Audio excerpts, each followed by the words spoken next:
غزوہ احد کے موقع پر جب یہ خبر پھیل جاتی ہے کہ حضور علیہ السلام کا انتقال ہو گیا، حضور شہید کر دیے گئے، تو مدینۃ المنورہ میں ایک کوہرام مچ گیا، حتیٰ کہ عورتیں بے چین ہو گئیں، مضطرب ہو گئیں۔ تو ایک انصاری خاتون میدان احد کی طرف بھاگی، اس کا بھائی بھی جنگ میں شریک تھا، اس کا شوہر بھی شریک تھا، اس کا بیٹا بھی شریک تھا جنگ میں، اور اس کا والد بھی شریک تھا۔ یہ چاروں رشتے ہوتے ہیں، تو یہ چاروں کے چاروں شریک تھے اس جنگ میں۔ تو جب یہ خبر پھیلی کہ حضور شہید کر دیے گئے ہیں، تو اس حالت کے اندر وہ عجیب اضطراب کے عالم میں دوڑتی ہوئی احد کے مقام پہ پہنچتی ہے۔ تو راستے کے اندر اس کے بھائی کی لاش پڑی تھی، اس کے باپ کی لاش پڑی تھی، اس کے شوہر کی لاش پڑی تھی، اس کے بیٹے کی لاش پڑی تھی، اور وہ چاروں لاشوں کے قریب سے گزر گئی اور وہ پہچان بھی نہیں پائی۔ تو پوچھتی ہے یہ کس کی لاشیں ہیں؟ تو کہا کہ یہ تیرے بھائی کی لاش ہے، یہ تیرے باپ کی میت ہے، یہ تیرے شوہر کا لاشا پڑا ہے، یہ زخموں سے چور زندگی کی بازی ہار کے شہادت کا دولہا بن کے تیرا بیٹا لیٹا ہوا ہے۔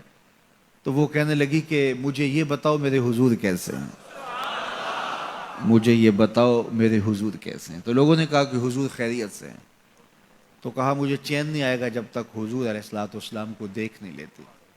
پھر اس خاتون کو، جس کے 4 عزیز رشتے بچھڑ گئے تھے، اور بھائی نے، بیٹے نے، اور شوہر اور باپ نے شہادت کا جام نوش کیا تھا، پورا گھر کا گھر آج احد کے میدان میں بچھا ہوا ہے، تو کہا مجھے حضور تک لے جاؤ۔ تو آقا کریم علیہ الصلوۃ والسلام کے پاس جب اسے لے جایا گیا تو اس نے حضور کا دامن پکڑ لیا اور کہا کہ ہر مصیبت ہے چا جب آپ جو ہیں، جب آپ سلامت ہیں تو کوئی دکھ ہی نہیں ہے۔ تو ان کی یہ محبت اور ان کا یہ پیار دیکھنے کو نصیب ہوتا ہے، ورنہ ایسے مواقع پہ جب اتنے عزیز رشتے بچھڑ جائیں تو پھر اپنے جذبات پہ کون قابو رکھ پاتا ہے اور کون کسی کو یاد رکھتا ہے۔ لیکن ان کی محبت بڑھی ہوئی تھی ہر رشتے سے آگے، اور ہر عزیز، ہر رشتہ دار، کائنات کی ہر شے سے زیادہ وہ حضور علیہ السلام سے پیار کرتے تھے۔ نہ انہیں مال کی غرض تھی۔ حضور حکم کرتے ہیں تو ابو بکر صدیق رضی اللہ تعالیٰ عنہ سارا مال حضور کے قدموں میں ڈھیر کر دیتے ہیں، اولادیں حضور کے راہوں میں، حضور کے رستوں میں قربان کر دیتے ہیں، اور ہر دکھ جھیل کر کے بھی حضور علیہ الصلوۃ والسلام کی خیریت انہیں مطلوب ہے۔